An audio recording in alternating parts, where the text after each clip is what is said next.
আর guard যেভাবে আছে এভাবে সমস্যা হয় না। মেরিন ল অনুযায়ী যা যা লেখা আছে সবই আমাদের রেডি আছে। সেক্ষেত্রে আমাদের সার্বিক কার্যক্রম গ্রহণ করা হবে যাতে ফেরিঘাটে ফেরিগুলো ঠিকভাবে চলাচল করতে পারে।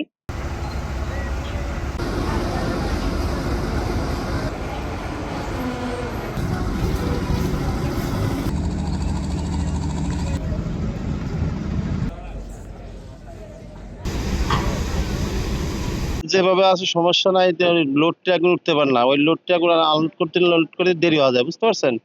আর গার্ড যেভাবে আছে এভাবে সমস্যা হয় না। তারপরে এডিএল এমএম পরিবহন প্রতিদিন তো আসা করে, আর কোনো সমস্যা, ঘাট ক্লিয়ার আছে। পাটুরিয়া ঘাটের ঘাটগুলি অনেক ডাল, এই ডালগুলি উঠতে নামতে অনেক সময় আমরাও কষ্ট পাই, আর লুট গাড়িগুলি ফাঁসে যায়, যার কারণে উঠতেও অপেক্ষা করতে হয় অনেক।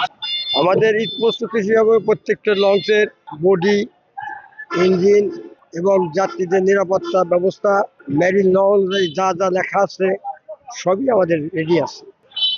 কোনো লঞ্চেও ওই যে কোনো কিছু ত্রুটি নেই।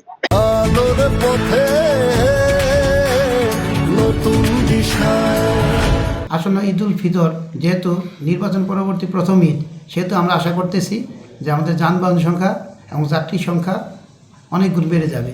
সেই ক্ষেত্রে আমরা 17টি ফেরি রেখেছি পাটুরিয়া দলদীয় সার্ভিসে।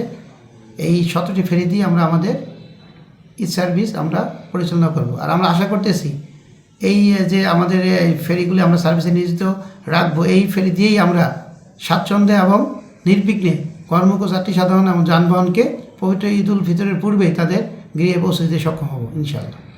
আসন্ন পবিত্র ঈদ উল ফিতর ঈদকে কেন্দ্র করে বিএডব্লিউটিএ হতে আমাদের পাটুরিয়া প্রান্তে নদী ভাঙনের যে সমস্যা ছিল, সেই সমস্যাকে আমরা চেষ্টা করেছি যাতে ঈদকালীন সময় সাধারণ যাত্রী তারা তাদের বাড়িতে গন্তব্যে পৌঁছতে পারে। তার জন্য আমরা মাটির লঞ্চ ঘাটে দুটি আমরা মাটির ঘাট জিও ব্যাগ দিয়ে অস্থায়ী ভিত্তিক ঘাট তৈরি করে দিয়েছি, এবং সেই ঘাট দিয়ে যাত্রী এবং মালামাল ওঠানো খুব সহজেই করতে পারছে। আশা করতেছি ঈদের আগে আমরা আরও এর চেয়ে আরও কিছু কাজ করে দেবো যাতে যাত্রীরা অতি সহজেই তাদের গন্তব্যে পৌঁছতে পারে।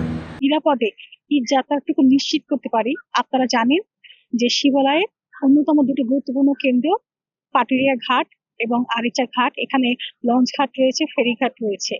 ফেরি এবং লঞ্চ পারাপারের সাথে যাতে মানুষ কোনো ধরনের বিপদ না হয়, নির্বিঘ্নে যাতে নিরাপদে বাড়ি ফিরতে পারে, সেটার নিশ্চয়তা প্রদানের লক্ষ্যে আমরা এবং এখানকার বিআইডব্লিউটিসি, বিআইডব্লিউটিএ কর্তৃপক্ষ সহ সংশ্লিষ্ট আইন শৃঙ্খলা বাহিনীর সবাই আমরা বৈঠক করেছি, এবং আমাদের মানুষের নিরাপত্তা নিশ্চিত করাই হচ্ছে আমাদের মূল উদ্দেশ্য।